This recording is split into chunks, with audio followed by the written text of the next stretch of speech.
বাবা আর মেয়ের যুদ্ধে ফেসে গেল দীপা।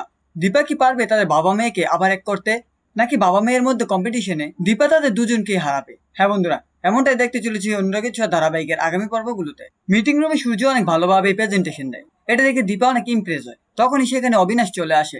অবিনাশকে দেখে সূর্য সেখান থেকে বেরিয়ে যায়। এরপর রূপা যখন সেখান থেকে বেরিয়ে যেতে চায়, দীপা তখন রূপাকে বলে, দাঁড়া রূপা, তুই এতটা পাল্টে গেলি কি করে? তুই কি তোর মাকে ভুলে গেছিস? তুই হলি আমার ছায়া। তখন রূপা দীপাকে বলে, তুমি আয়নার সামনে দাঁড়িয়েছো মা, দেখেছো নিজেকে, নিজে নিজেকে চিনতে পারো?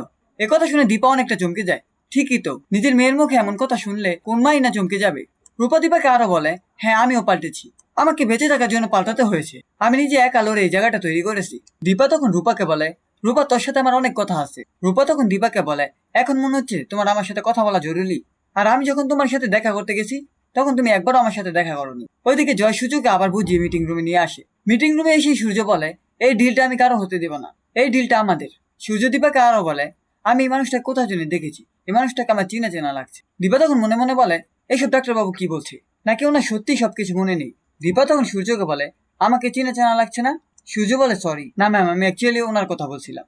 এরপর সূর্য যখন প্যানিক করতে শুরু করে, উর্মি তখন তার ব্যাগ থেকে একটি ওষুধ বের করে সূর্যকে খেতে দেয়। এটা দেখে দীপা বলে, এটা কিসের ওষুধ? জয় তখন বলে, এটা দাদাইয়ের মেডিসিন। রূপা তখন মনে মনে বলে, বাবার ওষুধ কেন লাগে? বাবা কি অসুস্থ? পাশ থেকে দীপা আবার বলে, এটা কিসের ওষুধ আমি সেটাই জানতে চাইছি, প্লিজ কেউ আমাকে বলবেন? এরপর দেখা যায় দীপা সবাইকে উদ্দেশ্য করে বলে, এবার ড্রামা বন্ধ হলে আমরা কিসের জন্য এখানে এসেছি সেটা করি। তখন রূপা বলে, এই প্রজেক্টটা আমার কোম্পানি ভালোভাবে হ্যান্ডেল করতে পারবে। আমি যেই বিজনেস চালাই তা শহরে এখন নাম্বার ওয়ানে আছে, তাই ডিলটা পাওয়ার জন্য আমার কোম্পানি অনেকটা যোগ্য। একদিকে সূর্য, আরেকদিকে রূপা। দীপা কাকে ডিলটা দিবে? এরপর দীপা বলে, না, আমি এই ডিলটা দুটো কোম্পানিকে দিতে চাই। আমি 50-50 পার্টনারশিপে আপনাদের দুজনের সাথে ডিলটা করতে চাই। দীপা কি পারবে বাবা মেয়েকে আবার এক করতে, তাদের মধ্যে যে দূরত্বটা তৈরি হয়েছে তা গুছিয়ে দিতে? হ্যাঁ বন্ধুরা, এমনটাই হতে চলেছে অনুরাগের ছোঁয়া ধারাবাহিকের আগামী পর্বগুলোতে। ভিডিওটি ভালো লাগলে চ্যানেলটিকে সাবস্ক্রাইব করে পাশে থাকা বেল আইকনটি অন করে দিন।